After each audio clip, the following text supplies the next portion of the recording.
Hello everyone, myself Professor Chavan.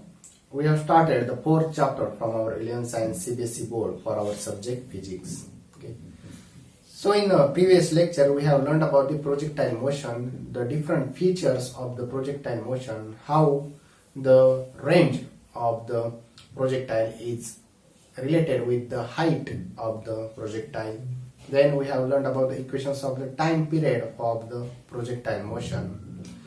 We have seen some different nomenclatures in case of the projectile motions, okay, and on that basis we have derived some equations. That equations we have to use at the time of the numericals.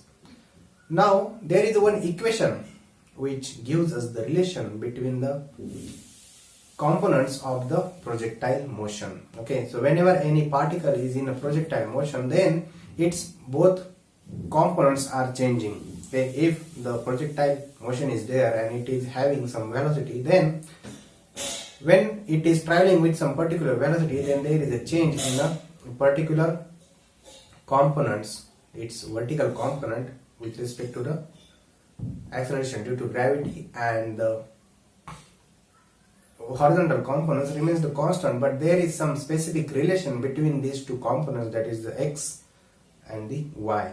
Okay, so accordingly if we look at this, so we will see the equation of the projectile today.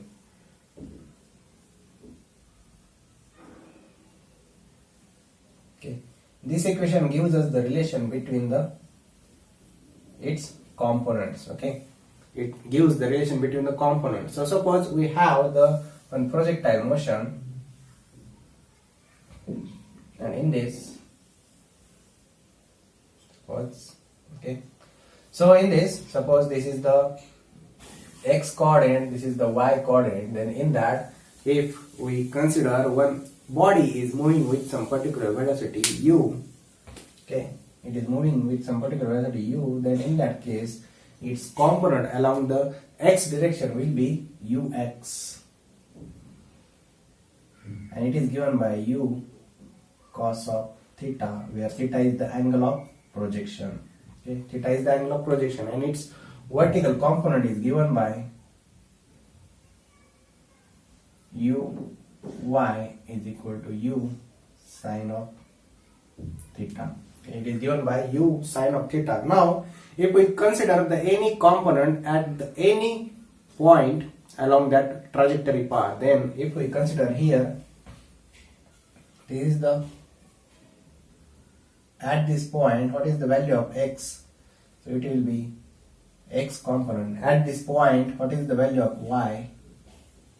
This is the y component. And if we consider about the time period at that instant, so it will be t.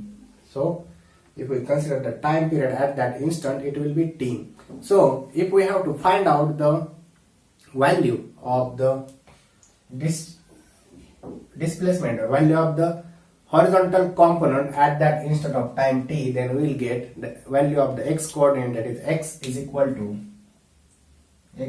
u cos of theta. This is the velocity into time t. Okay, at that particular instant of time t, what is the value of the horizontal component? It is the x is equal to u cos of theta, that is the displacement is equal to velocity into time. So accordingly we will get this first equation of the x. Now we have to find out the equation of the y coordinate. So for that purpose we have to think about the equation of the kinematic motion, in which there is the term displacement, because the y coordinate is nothing but indicates the displacement of a body from the initial position in the vertical direction. So this y coordinate is nothing but the displacement. So what is the equation of a displacement in the linear motion? So by using that term we have to find out that particular value. So we can use the equation of displacement in the kinematic motion, that is s is equal to ut plus 1/2 at square. Okay, ut plus 1/2 at square. So in this we have to put the respective values for the y coordinate. Put respective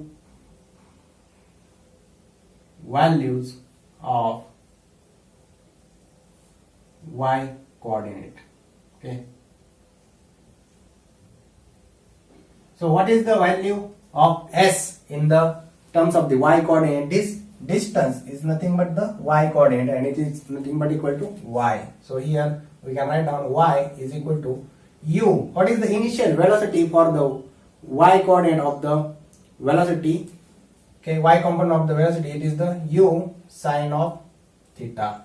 Okay, and what about the t? It is nothing but the t plus 1/2. Now the a is nothing but the acceleration, but here the motion of the object is in the opposite direction to that of the force due to the gravity. So here the value of a becomes the minus g. Okay, so it becomes minus g into t square. Okay, u sine of theta into t plus 1/2 minus g into t square.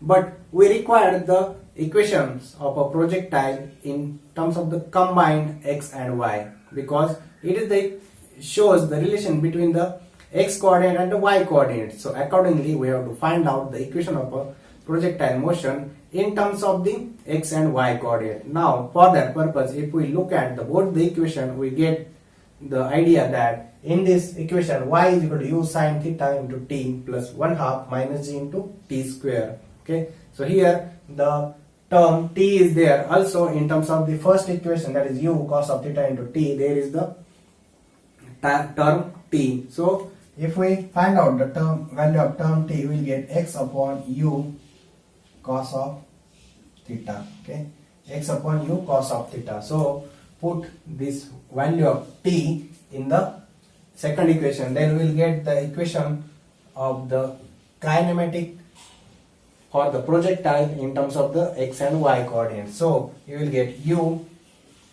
sine of theta into t is nothing but the x upon u cos of theta plus, or we can write it here as the minus 1/2 g into t is the x square upon u square cos square theta. Okay, so from this we can write it y is equal to u will get cancelled, x tan of theta minus 1/2 into g x square upon u square cos square theta. Okay, so this is the equation of a kinematics in terms of the x and y coordinate for the projectile motion. Okay, this is the equation of a kinematics in terms of the projectile motion for the this projectile motion. Okay, so this is the equation of a kinematics for which we have to find out. This equation gives us the relation between the x and y coordinate, that is the y is equal to x into tan of theta minus 1/2 g by u square cos square theta into x square. Okay, so this equation gives us the relation between the x and y coordinate of an object in a projectile motion. Okay, so this is the equation of a projectile for the object in a projectile motion. Now how much is the value of the particular physical quantity? For that purpose, which are the process we have to follow, or on which terms the equation of the projectile depend? So if we look at this, then the equation of a projectile depends upon the value of the theta. Okay, value of the theta, then value of the g and the value of the u. Okay, because x and y are variable. Okay, x and y are variable, and as these values theta, u and g we have the values of theta, u and g, accordingly to that the y and x values changes. So here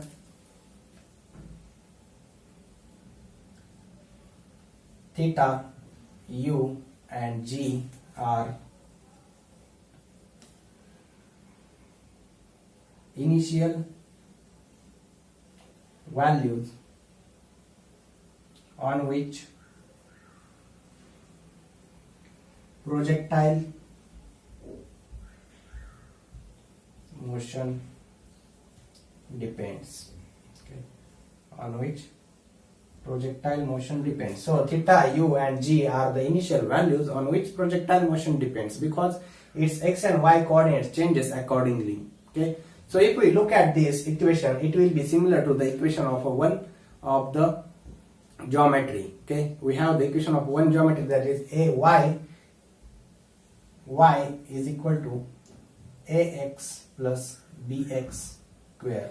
Okay, it is equal to ax plus bx square. So in this, a is nothing but a tan theta and b is nothing but this total term. Okay, this total term is nothing but the b. So this is the equation of a parabola. Okay, this is the equation of the parabola. So we can say that the projectile motion is having the curve like the parabola. Okay, so you are aware of the parabola. You have studied this equation of the lines, equation of a parabola, or equation of the hyperbola in your mathematics. Okay, so we can say here that y is equal to ax plus bx square. This is the format of this equation of the projectile motion, and that's why we can say that the projectile motion is having the curve like the parabola. Okay, so we can see here the equation is like one curve and this curve is like the one parabola. So accordingly we can say here, as the equation of the projectile is coming like in a format of the ax plus bx square, our graph of the projectile motion is the parabola. Okay, so parabola graph we get for the projectile motion. Now what if we have to find out the equations of the any, or the value of the any one physical quantity at the particular time t. Suppose at this time t we have to find out the value. Okay, at this time t, suppose we have to find out the value of the velocity. Okay, we have to find out the value of the velocity. Then how much is the value of the velocity at that particular instant of time? Okay, so at the time t is equal to 0, value of the velocity v is nothing but equal to initial velocity u.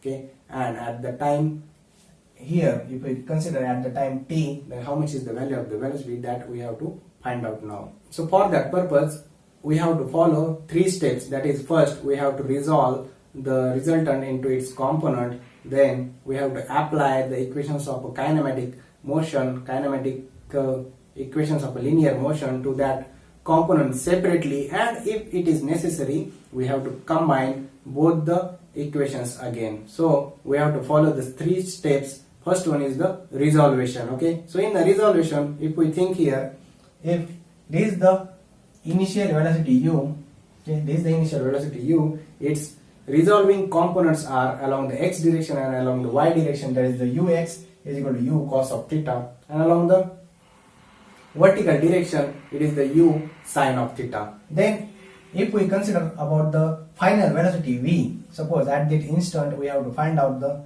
value of the velocity, then at that time this is the value of the vt, then this is the angle alpha made by the vt with respect to the horizontal. Okay, and this is the vy.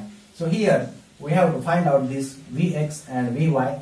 That is, we have to resolve the component of the vt into vx and vi, and at that instant the angle made with respect to the horizontal, it is the alpha. Okay, so here we have resolved the initial velocity u into u cos of theta and the u sine of theta. Again we have resolved the final velocity vt into vx and vy. So as we know, the value of the horizontal velocity in the projectile motion is always constant, that is it is a uniform motion. So we can say that the component of the velocity along the horizontal direction at any instant of time t, it is always equal to u cos of theta, because this value remains same all over this trajectory path. Okay, this value will not change all over this trajectory path, and that's why we can say here that this is the value of the velocity component along the horizontal direction. So we can say that here the vx is equal to u cos theta. So we'll write it down.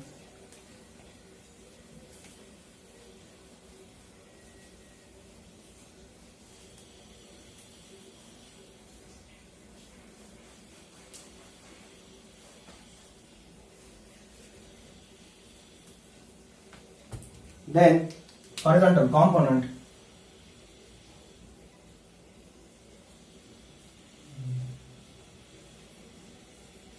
Vx is equal to u cos of theta as its value is constant. Okay, as its value is constant. Now we have to go for the vertical component, and for that purpose we have to use the equation of the kinematic motion in a linear type of the motion. So using for the y component, for the vertical component, here Vy we have to use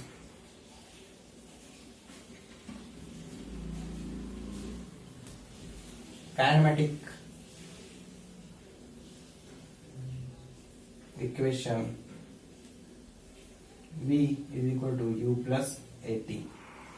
We have to use the kinematic equation V is equal to u plus at. So here, what is the V? V is equal to Vy is equal to, what is the initial velocity? U is nothing but equal to u sine of theta. From this you will get u sine of theta plus minus g into t. So that we can write Vy is equal to u sine of theta minus gt.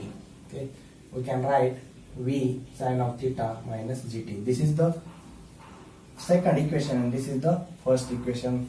Okay, now we know how to find out the resultant of this both the components. Okay, so if we have to find out the resultant, then we have to apply the third process, that is the combine the components if it is necessary. So to finding out the any one physical quantity, we have to follow the three steps, that is the resolve the component, resolve the physical quantity into its component, then apply the equations to each component individually, separately, and the third one, if it is required, combine all the equations. Then here we have to go for the third step, that is combine all the equation. We will get the final value of the velocity at that particular time t.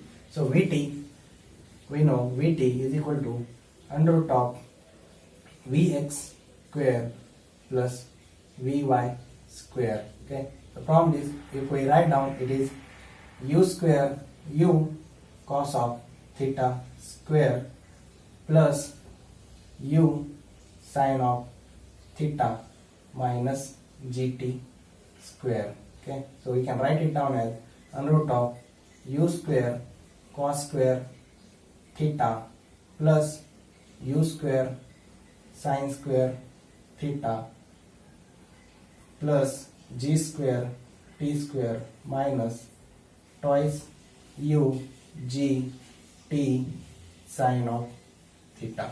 Okay, so here u square cos sine square theta is common, so we can write it down as u square plus g square t square minus twice u g t sine of theta. Okay, so we will get Vt is equal to this equation, that is the u square plus g square t square minus twice gt sine of theta. Okay, so this is the final equation of the resultant, and from this we can find out the value of the velocity at any instant of time t. Okay, because we have the initial velocity, we have the acceleration due to gravity, we have the particular time period t at which we have to find out the value of the final velocity. Then we have the value of minus 2 gt sine of theta. Theta is the angle of the projection. Okay, so from this we can find out this particular value of the